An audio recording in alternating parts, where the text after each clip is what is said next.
Welcome to the Friday Casebook. I'm Lena. I'm a freelance journalist and moderator based in Munich, and I'm going to talk to Roger Casale, the founder of New Europeans, a pro-European civil rights organization. Hi, Roger. How are you doing? Hi, Lena. Great to see you. I'm fine. I hope you're well. I want to know what happened last week in Europe. So I'm curious, so what grabbed your attention this week? Well, I think everything in Europe was overshadowed by what happened in Washington. I'm glad to say it was more like a wedding than a funeral. Everybody was very worried about it, but it seemed to go off quite well. And, just like at a wedding, everybody, the first thing people are looking for is what people are wearing. So we have Lady Gaga's skirt and some funny hats. But that was, that's what people do at weddings. They see what people have got on their head. And I think the other funny thing was the way in which everybody was there. You had couples, and the plus ones all had something to do. So Kamala Harris's husband held the Bible while she read the oath, as did Dr. Biden for the president.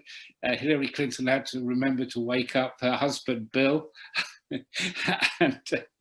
and Bernie Sanders' partner had to remind him to put his mittens on. I'm always saying that you have to do something to get the attention. Maybe put on a strange dress or a strange hat or have a bad hair day. And Bernie Sanders obviously got the hang of this. These mittens were made apparently by a friend of his, a teacher in Vermont, and all he needed to do was to come and sit down and put his mittens on display, and everybody be looking at pictures of Bernie Sanders for the rest of the day. That's indeed what happened. I don't think, Joe Biden wore anything special. He didn't need to. He was the center of attention. In fact, he had a very workmanlike business suit on because, of course, that's exactly what happened. He was going straight to work. Later that day, there he is, no hat, no coat, no gloves, sitting down at the Oval Office, signing executive orders, bringing the US straight back to the Paris Climate Accord, bringing the US back to the World Health Organization, and telling everybody at long last to wear a mask in the United States. So good for him. And Kamala Harris was also straight to work. Later the same day, there she is swearing in the new senators. One of the things I really like about her is she's got such a great sense of humor. That chair behind her is her seat as president now of the Senate, and she had to announce her own the vacancy of the seat that she was giving up because, of course, she's a senator. She was a senator, now she's vice president, and that made her laugh and everybody else. And I just think, if you do it with a smile, it works better, and she does that extremely well. But the person who nearly stole the show, or perhaps you feel she did steal the show, was the young poet laureate. Yeah, this was amazing. I think she's 22 years old, isn't she? 22 years old, and not only did she have something to say, but she knew how to deliver it, and that was absolutely fantastic. As we grieved, we grew, she said, and I think she did a great job bringing everybody together. And later that evening, there was also a concert to celebrate, and you had somebody who I'm very fond of, Bruce Springsteen, singing "Land of Hope and Dreams" in front of the Lincoln Memorial, and saying dreams will not be thwarted and faith will be rewarded. And I thought that was a very, very poignant moment at the end of the day. And what do you think about Joe Biden's speech? I thought it was surprisingly good. It's very difficult on these occasions to have the sort of soaring rhetoric that everybody expects. I thought it was very down to earth. I thought it was very straightforward, a lot of humility, a lot of wisdom, his experience. I think he hit all the notes. I think he said all the things that needed to be said. And he's clearly got a very good team around him who are helping him with that. And let's remember, he's a man who has a stutter and who has difficulty sometimes making speeches. And so I think he did it incredibly well. But I think the challenge for Biden now is that he has to stop just defining himself as not being Trump or being Obama 2.0. We need to see Biden stamp his own identity on this presidency. And I think yesterday he started to do that. And I think the other thing that needs to be said is that, we would judge Biden by words and by deeds as well as by words. And I think particularly in relation to the transatlantic relationship and what happens in Europe and America's role in the world. Remember, he said, we're going to lead not with the example of our power, but the power of our example, and be a force for good again in the world. Coming now to German politics, the premier of the state North Rhine-Westphalia, where I was born, Armin Laschet, has been elected. You're from North Rhine-Westphalia. North Rhine-Westphalia, how you would say it in German. Yes, I'm from Cologne. If North Rhine-Westphalia was a country, I think it would be one of the biggest countries in the European Union. It's got a huge population and it does. very strong identity. And actually, Europeans do a lot of work with North Rhine-Westphalia. We have a very good relationship with them. Armin Laschet has been elected by the CDU to succeed Angela Merkel as party chairman. We don't know yet whether he will be the candidate for the CDU, CSU when it comes to the elections later in the year for who will be the chancellor. He's got some competition there from Michael Söder in Bavaria, where you live now, of course, who's a bit more to the right, and also from the young pretender Jens Spahn, the health minister, who's Laschet's deputy. But what do we know? What do we know about this man Laschet, and who could be the next chancellor of Germany? I've been reading up on him, and I know that he's married to his childhood sweetheart. That's rather a nice story, isn't it? Oh. We were talking about couples at the inauguration of Joe Biden.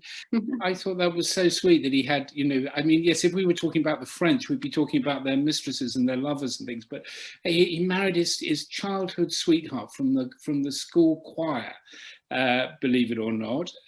Who's on the naughty step this week, Roger? There's an Italian on the naughty step, I'm afraid, this week. He's a former prime minister of Italy, and his name is Matteo Renzi, who was part of the governing coalition of Conte, and then he pulled out of the coalition, even though his new splinter party, he left the party that he led when he was prime minister, and now leads a small splinter party. There are almost as many political parties in Italy as there are people in Italy, and he is the leader of one of these small parties, and he left the coalition, which had a very narrow majority.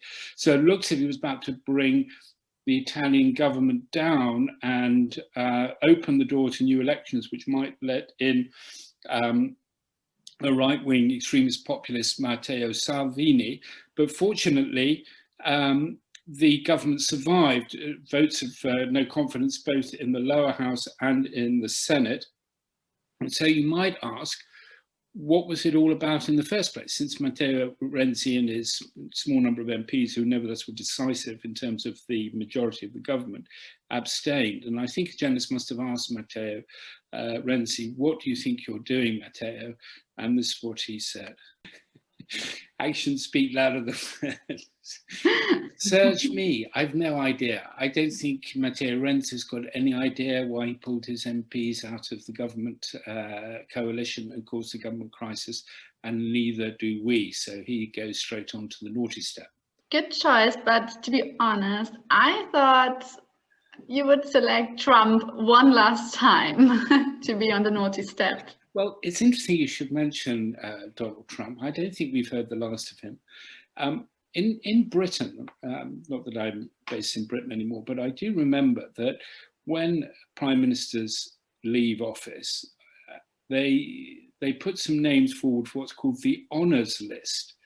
They put forward some of their friends and some of the people they want to reward for good behaviour. You might think something similar would happen in the United States, and it does, but it's not an honours list, it's a pardons list. Instead of honouring people who've done things good, he pardons people who have done bad things. And to give him his due, Donald Trump did not pardon himself, and he did not give in advance of any potential criminal proceedings against him now that he's left office, or impeachment, indeed is impeachment.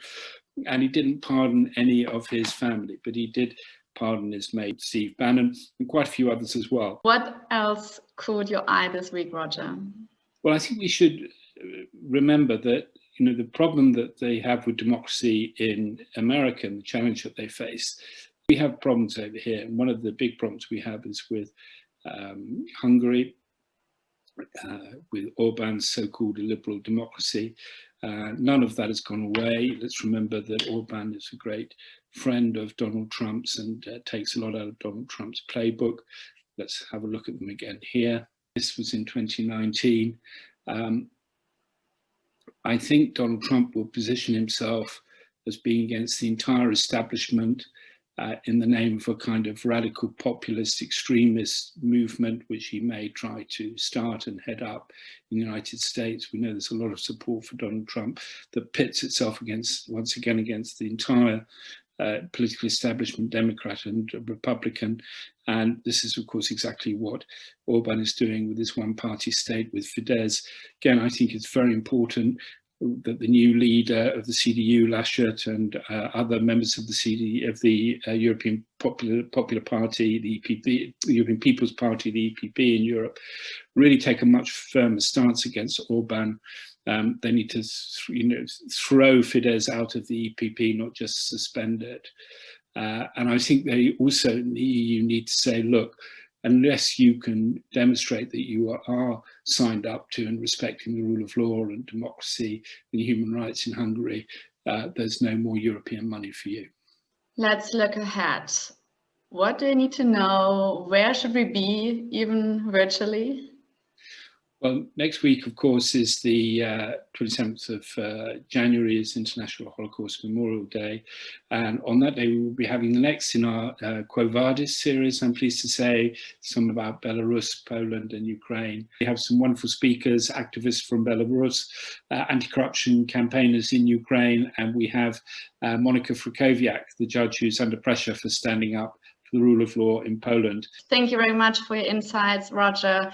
And dear Friday Casebook community, please subscribe to our Neo Europeans YouTube channel and see you next Friday. See you next week.